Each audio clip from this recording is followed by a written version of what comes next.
Hey, what's up guys, welcome to another Runescape Money Making guide, and today I'm going to be showing you guys a money making method that can make you guys over 2 million an hour, and not a lot of people do it. Now, there are a few requirements for it. They're not too high, so don't worry about that, but I wanted to get them over with before you guys like, I want to do this method, oh wait, I can't. So you need to have at the very least, I think, 37 prayer. Oh dang, they changed it to 65, although that might just be on the deflect or the curses side of things. But you need at least protect from mage and a normal anti-fire. However, it is highly recommended to have a super anti-fire. Although respectively, you can also do it with a anti-dragon shield and a normal anti-fire. But I'm going to be using a super anti-fire. It is highly recommended that you have this. That's the only really requirement, although a few highly recommended items are that you have 80 plus range and able to use the royal crossbow, and that's about it. Now some recommended items that you that are like, if you have these, it will make like a slight difference, although it won't make a huge difference, is the 95 prayer anguish and 95 level prayer anguish, and also overloads. If you don't have them, it's not really a big deal. It's just something that I want to show you guys. Now what we are going to be doing today, we're going to be doing these things called brutal green dragons. Now a lot of you guys might be like, oh, green dragons, everybody does those. Well, they're not really green dragons, they're brutal, obviously, and instead of dropping 1 dragon hide, they actually drop 2 alongside the normal dragon bone. Now there's a few ways of getting there. You can either go to Xenaris and use the fairy ring code. I don't remember what it was. It's the BJQ one. It's for the ancient cavern, obviously, and that's how you get there. Oh, don't attack that. That's the first way you can get here, although the second way is just rubbing a ferocious ring, getting teleported up here, and then just running straight south. Now I'm actually gonna get into killing them. It's not very, oh my gosh, these guys are really annoying. You just literally walk like 5 feet and you're basically here, but I'm gonna get on to how you guys can kill them. Now it's not very hard. All you really do is you just pot up. I just turn on my quick prayers, and it's not very difficult. All you basically do is kill them. They're just like a normal green dragon, only you're just they have more loot. Now I personally recommend doing range over these, just because in my opinion, unless you have Drygores, it's not really worth it to do anything except for range here, just because you don't kill them as fast, and plus repairing Drygores can be a pain, so this is always a great alternative.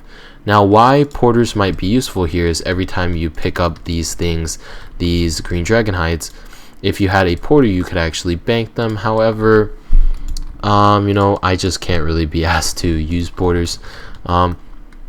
They do make the trips last a lot longer, so if you guys are able to use porters, I highly recommend it. It's just that I'm kind of lazy and I didn't really want to make porters because I really don't do this method that much. It is a very good method, but it's not one for me.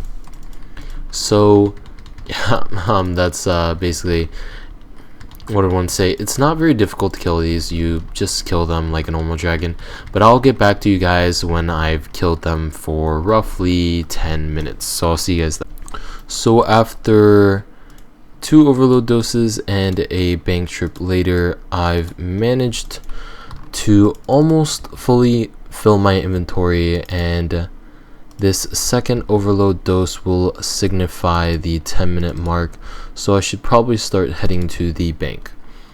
So I've completely filled my BOB and gotten this full inventory, and I've also at the same time gotten a previous inventory and BOB filled as well, and it's just about to hit the 10-minute mark, so why don't we go to the bank and price check the loot. Now I didn't pick up anything like the blood runes or nature runes, just because quite frankly, I didn't feel like picking them up, although they probably will add a decent amount. I don't think it's rather significant, but it is a decent amount. So that is 60 green D hides, which in turn correlates to 30 dragon bones. So in about 10 minutes, I've made, let's see, 349k. Now, no, I actually did miss one of my loots, and I also did I also did hit a dragon to around 79 HP. Then I thought it was dead, but it wasn't, and it regened to full health, so I was like, derp. So let me actually just price check this. That was 349k. So 394k in about 10 minutes. So multiply that by 6 and you get 2,094k. Note, this number can also be higher if you're using porters. In fact, it can be a lot higher if you're using porters. However, it can be also a lot lower if you're not at the same level as me. So I'm just going to put this at the flat 2 mil price, as I was not using porters, but I was also relatively high level. So it should balance it all out.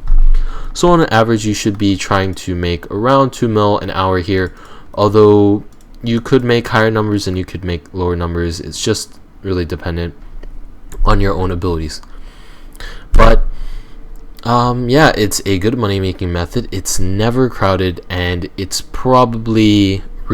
actually very, very good ranged XP. So if you guys want to get some ranged XP and you guys want to make a bit of money, try out Brutal Dragons. You'll probably love them, although I'm going to stick to QBD. So I'll see you guys later. This is LinedFury signing off.